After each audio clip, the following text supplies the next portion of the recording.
It is not a concrete one because it contains abstract things. No. An abstraction is not concrete. Okay. Yes, that's correct. Now, so what we have is a concrete many. No, it's a many of concrete and abstract. Dude, listen to me. My patience is growing very thin with you because you do not know what you're talking about. You're just filibustering. Listen. I don't think he knows what abstract even means. Yeah. An abstraction is a unity that is imposed conceptually by the mind, but isn't actually ontological. Okay? Yes, like the number 2. The number 2 is an abstract object, my friend. Correct. It's not. Number 2 is not a concrete object. I agree. Yeah. The number 2 is an abstract concept. Right. So you can't instantiate 2 concretely. Now. Correct. Now. But 2 exists in reality. Listen to me. At this point, you're really getting to the category of being argumentative with me. You are nitpicking. Okay, you are nitpicking, and you are not staying focused at the topic at hand. I am not offering you trick questions. I am offering questions of clarification with the end goal of showing what you are saying is incoherent. But you don't want to believe it's incoherent. So I'm going through a step-by-step process to show you why it is. Now, may I ask you a clarifying question? Okay. All right, listen to me. If you don't let me finish, the conversation is over with you. You are not behaving like an adult. Dude, you keep cutting him off as he goes to speak. Now, shut up. May I ask you a clarifying question? No, you may not. Now, is the totality of existence an array of unconnected and unrelated particulars? No. Okay, what unifies concretely the particulars? May I ask a clarifying question on this? What concretely unifies any of the particulars? The word concretely is confusing me because some of the particulars are abstract. No, I'm not asking you what abstractly unifies them. I'm asking you, is there anything that concretely unifies the particulars? So can something concretely unify abstract concepts? I will ask you again. What is it that concretely unifies any of the discrete particulars?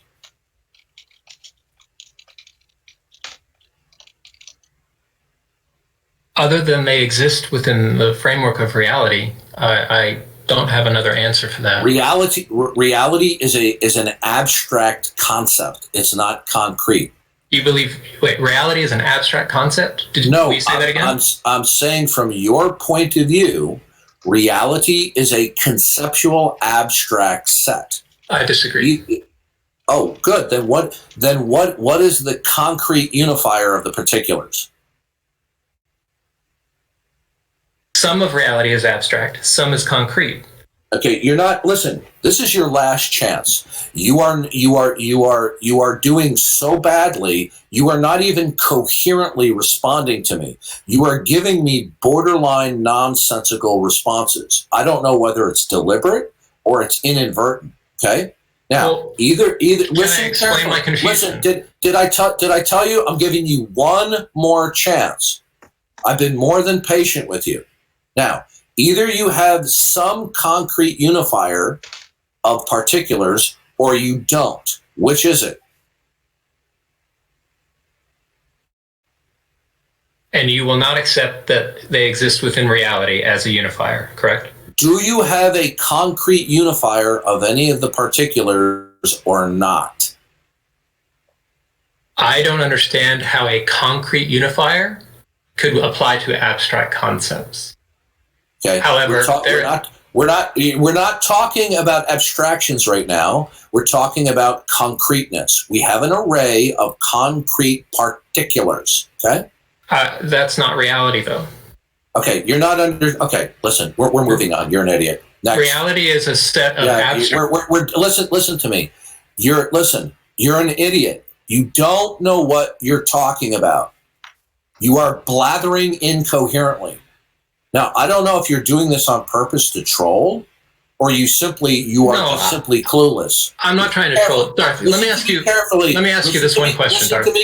Listen. Okay, listen. This is your last chance. I will give you one more chance. Now, I am asking you these questions because I know what I'm talking about and you do not. I'm trying to educate you about your own system. Now, are each of the particulars in your model of reality, are each of the particulars concrete? No. Okay, then they don't exist. They're just your imagination. Some of them are concrete, some of them are not. No, we're not. Okay, listen to me. Then the particulars are just simply abstractions. Some of them are, correct. Good. Then they're not particulars. They're just an idea that you have in your mind. Now. Oh, okay. So a particular is concrete. Listen to me, dude. Do you hear the frustration in my voice? I'm exercising extreme patience because you are obtuse. You are totally clueless. You do not know what you're talking about, and either you're being evasive for the purpose of derailing the conversation so it ends in a stalemate, or you are truly clueless. I don't know which it is. Now, I'm going to give you one more chance to up your game and respond to me like an adult. If we have an array of particulars that are concrete, okay, right? Is there anything at all that concretely unifies the particular? Not unifies them abstractly. Good. What is the concrete unifier? They are made of matter. Okay, you're not here. Dawkins, can you define concrete for us? Okay, you're not understanding, because in order to have matter, okay, where does the unity come from? Where do you get this unifier? Reality assigns it to them. Okay, yeah, this is purely your dog chasing. But reality is just your abstract concept. So your mind assigns that things are made of matter. I do not agree that reality is an abstract concept. Listen to me carefully. Okay.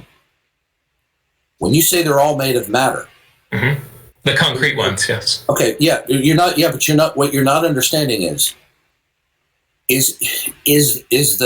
they're all sharing matter? Are they? Is it a actual concrete unity or an abstract unity? See that we have identical twin sisters. Okay, look, I'm going to impose that they share sisterhood. Is that a fiction?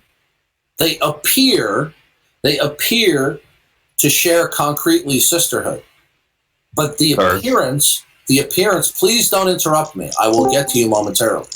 Now, when you say the matter is shared across the board between the particulars, okay, is it the appearance of similarity, or is there an ontological imposition of unity?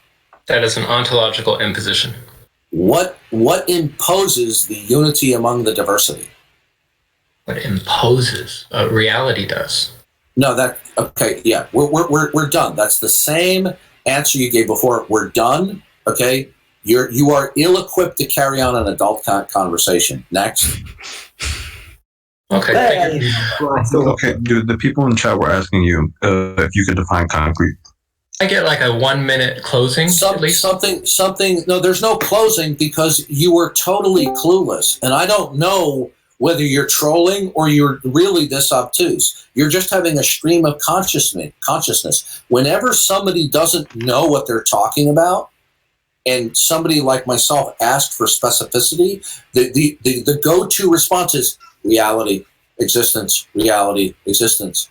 That's just an appeal. That's simply an appeal to bruteness. Okay, brute facts. It just is. Okay? I just want 30 seconds. We're done. Like 30 seconds. We're done, my friend. Next. What's the next question?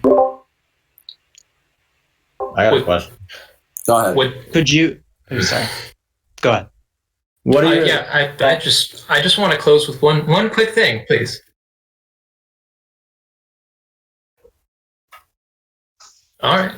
I don't really know Darth's position, so I don't know what I'm a fundamentalist, Bible-believing Christian. I defend Christianity is the only true worldview, and all other opposing worldviews are incoherent. All right, so then I do have so that's all I need to know. So, What do you believe about sort of the paradox of omniscience and free will? There's no paradox. People who invoke that are almost always using the perceptual model of foreknowledge. Okay, once you eliminate the What do you mean by that? perceptual model, I'll explain it momentarily. Sure. People think there's a paradox because they have a perceptual model of foreknowledge. God looks into the future and he sees what's going to happen. That is not the biblical model of foreknowledge. So if there's a paradox, are you saying God looks into the future and knows what will happen? I would like to see the verse where that is described and where he doesn't look. When you say there's a paradox between foreknowledge and free will, are you using the perceptual model of foreknowledge? The perceptual model of foreknowledge that you have described in where God looks into the future.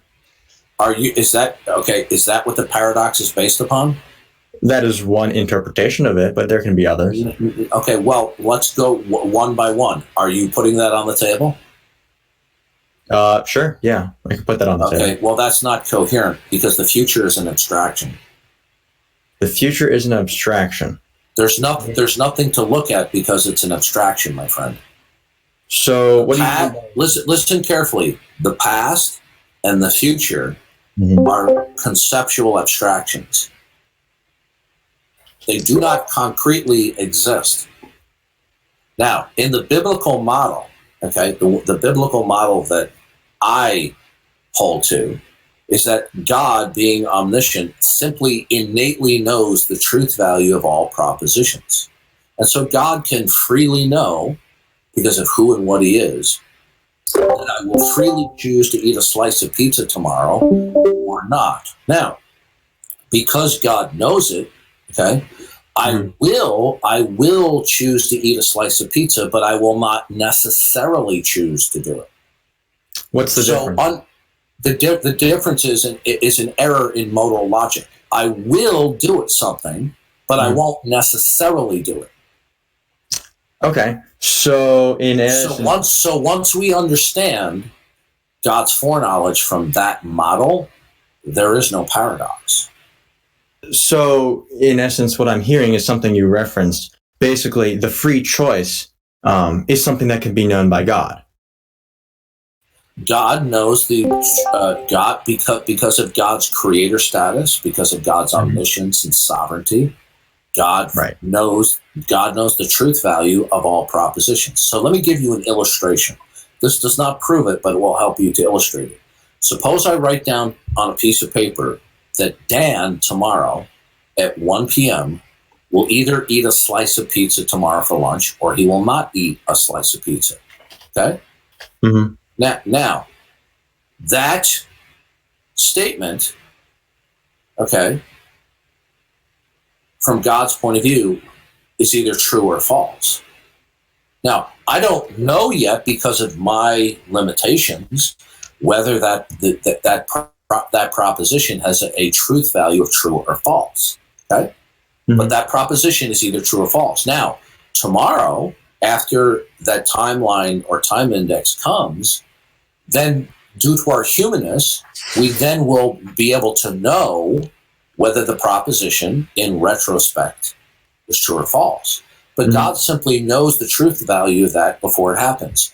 But it does not stand, any acts of agency do not necessarily stand in causal relations. So, for example, Pontius Pilate freely chose to execute Jesus. God knew that Pontius Pilate would do that. And because God controls all events, God can put somebody in a certain situation, right, whereby they freely choose to do something. And if they didn't freely choose something, God could have had somebody else in that position to do it. So there is no paradox. Number two, contradictions are only a problem, okay, in the Christian worldview. Because if you don't hold to the Christian worldview, you're not going to be able to instantiate any universals whatsoever, including universal laws of thought, such as the law of non-contradiction. Well, I can talk more about the first part more than the second part. Before we go on, are you an atheist? Am I an atheist? I would consider myself an atheist, yes. Okay, why? You want to hear like the personal story, or do you want to hear? No, I don't need your biography. Right now, how is it that there is no God? How is it that there is? Okay, that's not an answer to my question. I am not the one who is proclaiming a positive fact about the reality. That is you. Okay, did you hear that, Parakeet?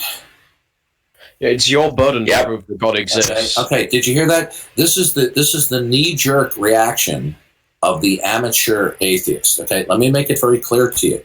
Okay, both Go ahead. atheism and theism are positive ontological positions.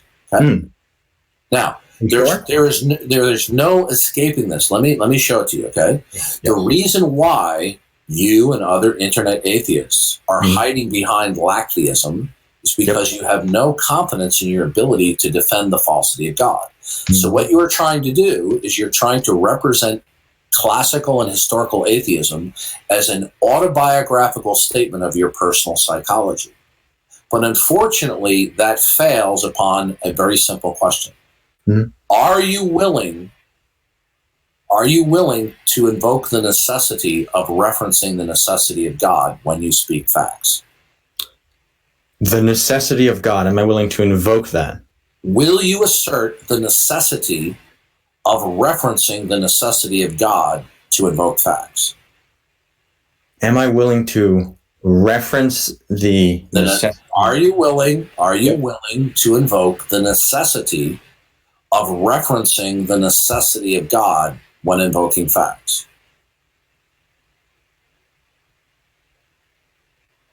It's not a trick question. I know. Either you're willing or you are unwilling to invoke the necessity of referencing God. I do reference God. Then you're not an atheist, my friend. So No. If facts No. Don't use the word reference. Are you willing to assert the necessity of God when you speak facts? Yeah. No, For those facts. not a chance. It's either you're willing or you're unwilling. Which is it? I am unwilling to assert the necessity of God. Okay, good. Then you're no longer neutral. You are now invoking facts that are brute facts. They have no ultimate explanation. If you invoke that there's even one brute fact, it follows from that the denial of the existence of God. Why? Because in a God world, there cannot be any brute facts, because in a God world, by definition, all facts would be created facts. Okay? Meaning There is no brute facts. What do you mean by a brute fact? A brute fact is... Okay. I'm going to explain to you a true dichotomous situation. Okay? That there's not a third alternative, right? Either it is the case God is, or it is not. Is that statement true? Yeah, either God is or there is. Yeah. Right. Okay. So what that means is when we invoke temporal facts, these temporal facts, they're either created facts, meaning God brought these temporal facts into existence and He sustains them, or not. Now, if you choose not to categorize anything as a created fact, it means that fact is extant with no ultimate concrete universal, right? Which would make it a brute fact. Right? I do not see how that connects. Okay, listen. Listen to me carefully. I understand. Either you're going to have, when you invoke facts or I invoke facts, either the facts are going to be invoked explicitly or implicitly as created facts or brute facts. It's one or the other. It's a true dichotomy. Now, if I say to you, am I willing to acknowledge that there's even one brute fact? If I say no, then it necessarily follows from that my position holds to the actuality of God. Conversely, if somebody says that there's even one brute fact, what follows from that is the denial of God. Okay? What I'm saying to you is not controversial. It may not be palatable because atheists don't want to actually defend their position. They want to play this little game that atheism is simply a statement of personal psychology. Would you like me to show you how silly that is? Okay. Do you I would think prefer you show me something else. Okay, well, is atheism the denial of God, or is atheism simply an autobiographical statement where you're absent the belief of God? Is that something I can answer? Yeah, could you answer that last question? Yeah, sure. It is the negation of theism.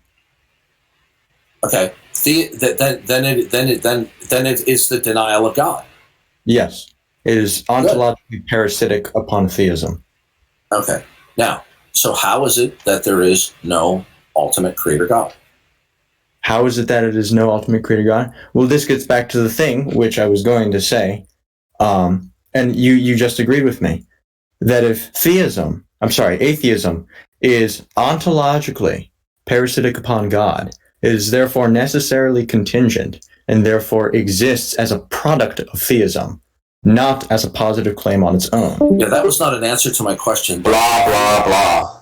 Yeah, that was total gobbledygook. Now let's try I have to go in a minute, and I'm not running away because I have I understand. errand that I have to run.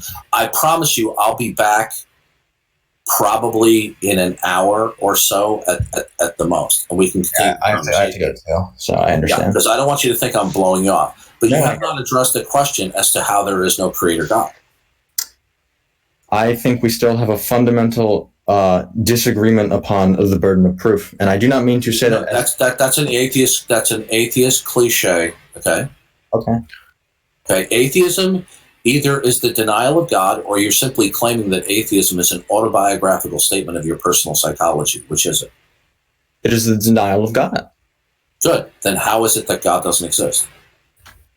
Well, I guess since we have a fundamental disagreement upon the notion of burden of proof, which I don't think will ever be resolved. That's the second time you whipped that out.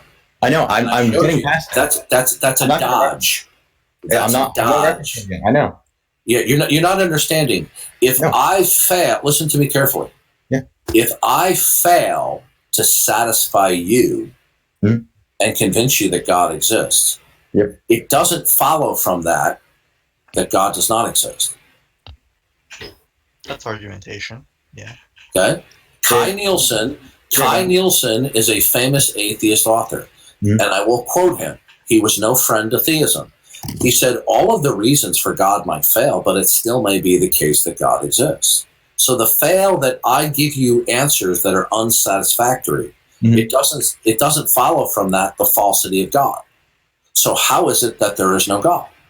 Under that framework, I would agree, but I believe not in the so-called lack theism, but rather the anti-theism in a sense. You're not addressing my question. I'm about to do it. I'm about to address the question. No, well, can you just get to the point because I have to leave? I see too many contradictions with the notion, among other things. What is the contradiction that there is something that is ultimate that institutes possibility, and the ultimacy possesses from eternity agency? What's contradictory about that? That sounds more like a deist thing rather than the theist. No. We're talking about the generic concept of God here. What's the contradiction that there is an ultimate agent that institutes possibility? What's contradictory about that? Would the agent have to be all powerful? Okay, we're not discussing that at the moment. Well, if we're not going to discuss the properties of atheism is not the denial of some gods; it's the denial of all gods. So we're going to start with a minimalist definition of God. Now, so the point is simply this: what is contradictory that what is ultimate that institutes all possibility, impossibility, and possesses agency from eternity? How is that a contradiction? It's a loaded question. I don't know how else to. It's not a loaded question because a loaded question has an unstated premise that is otherwise objectionable. What is the objectionable premise? There's an objectionable property because it is forcefully contextualizing this notion of God without talking about its properties, which are contradictory. That is gobbledygook what you just said. Okay. Look. Let me explain something to you. And I'm not trying to talk down to you. Okay. I don't think if I criticize you, I don't think that you're stupid. I think that your ability to speak as you have demonstrate that you have a good level of intelligence for your age. But I'm in my late 50s. I have been debating atheists for 10 years. I have probably debated at least 1,000 to 2,000 atheists in 10 years vigorously. Okay, I'm not impressed by what you're saying. It amounts to gobbledygook. I'm not saying it's gobbledygook because I disagree with it. I'm saying it's gobbledygook because what you're saying makes no sense. Okay, now Darth. I was one more thing. Okay, Parakeet can take over. I do have to leave. I actually have to go here too. I gotta go to work. I want to compliment you for I gotta go to the debate with me, but I do have to go. I will be back on later on this afternoon if you want to. No worries. Thank you. By the way, are you familiar with Michael Martin? Yes. Okay. See you guys. See you, Darth. All right. Adios. So I guess I'll be taking over then. That was fucking awful. That was terrible. That was fucking horrible. Oh my fucking god! Is this the leading forefront? I wouldn't fucking call that a debate. He just he didn't let the He said a bunch of long words and expects you to answer. Used everyone else.